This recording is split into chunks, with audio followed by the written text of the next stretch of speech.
ஒரு காரியத்தை சந்திக்கிறீங்களா, ஒரு பலவீனம் இன்னைக்கு வருதா, அந்த பலவீனத்தை குறித்து பெருசா பேசுறதை விட இதுவரை அந்த பலவீனத்துல கத்தர் கொடுத்த பலத்தை குறித்து பேசுங்க. இதுவரை எனக்கு வந்த பலன்ல பலன் தந்த தெய்வம் இந்த பலவீனத்துல எனக்கு பலன் தர வல்லவரா இருக்கிறார். ஹalleluya. பிரச்சனை வித்தியாசம், ஆனா பாக்குற நானும் என்ன நடத்துற கத்தரும் ஒரே ஆள். ஹalleluya. ஒரு காரியம் புதுசா ஒரு பிரச்சனையை சந்திக்கும் போது ஒரு தேவ பிள்ளை என்ன பேசுறோம், எதை பேச துடிக்கிறோம்.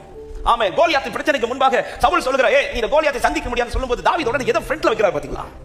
ஆமென். எவ்வளவு காரியங்கள் தாவீது சந்திச்சிருப்பார், ஆனா அதெல்லாம் எடுத்து வைக்காம கர்த்தர் எந்தெந்த காரியத்துல ஜெயத்தை கொடுத்தாரோ. இப்ப சிங்கத்தை சந்தித்தது எப்படியோ அதே போல இப்ப கோலியாத்தை சந்திக்கிறான். அப்ப இதுக்கு முன்னாடி இதே போல ப்ராப்ளத்தை நான் சிங்கத்தை சந்திச்சேன், அதுல ஜெயம் தந்தார்னா இதுல எனக்கு ஜெயம் தர வல்லவரா இருக்கா. தந்த ஜெயத்தை யார் ரொம்ப பேசுறாங்களோ அவங்க ஆட்டோமேட்டிக்காக எதை பார்க்க தொடங்கிட்டாங்க, இதுல எனக்கு ஜெயத்தை கத்து தருவான். அதனால நாத்தான் வீட்டை வந்து சொல்றாரு, ஆமா இதிலும் பெரிதானவைகளை நீ காண்பாய், இதிலும் பெரிதானவைகளை. ஹalleluya. இதிலும் பெரிதா, அதாவது நான் இதுவரை கண்ட ஜெயத்தை விட இன்னும் பெரிய ஜெயத்தை அடுத்த காரியத்துல பார்க்கணும்னா இதுவரை தந்த ஜெயத்தை சொல்லி பண்ணுங்க. ஹalleluya.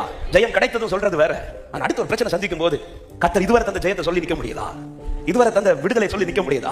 ஒரு பலவீனம் வந்ததுமே ஒரு அது எவ்வளவு பெரிய பலவீனமா இருக்கட்டும், எந்த ஒரு காரியமா இருக்கட்டும், கடந்த நாட்கள்ல வந்த பலவீனத்துல எனக்கு விடுதலை தந்த தெய்வம் இதுல எனக்கு விடுதலை தர வல்லவரா இருக்கிறான். திடீர்னு குடும்பத்துல ஒரு சூழ்நிலை மாறுதா, கடந்த நாட்களிலே வந்த சூழ்நிலை மாற்றத்துல கர்த்தர் ஜெயம் தந்தவர் இதுல எனக்கு சூழ்நிலை ஒரு விடுதலை தர எனக்கு வல்லவரா இருக்கிறார். ஹalleluya.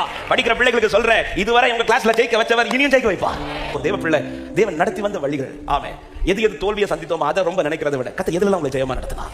ஹalleluya. இன்னைக்கு சந்திக்கிற இதே போல ஒரு பிரச்சனை நீங்க இன்னைக்கு சந்திச்சிருப்பீங்க.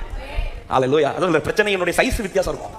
அது எவ்வளவு பெரிய சைஸ் வந்தாலும் சரி ஆண்டவர் அதை விட பெரியவர், ஜெயம் தர வல்லவர். பிரச்சனை மாறும், இன்னைக்கு சிங்கம் வரும், நாளைக்கு கரடி வரும், அடுத்த நாள் கோலியாத் வரும், அடுத்த நாள் மாமனார் வருவார், அடுத்த நாள் மனைவி எல்லாரும் வருவாங்க. பிரச்சனை சைஸ் மாறும், ஆனா ஜெயம் ஒண்ணுதான். கர்த்தரால் நடத்தப்படுகிறவருக்கு ஜெயம் நிச்சயம். ஆமென்.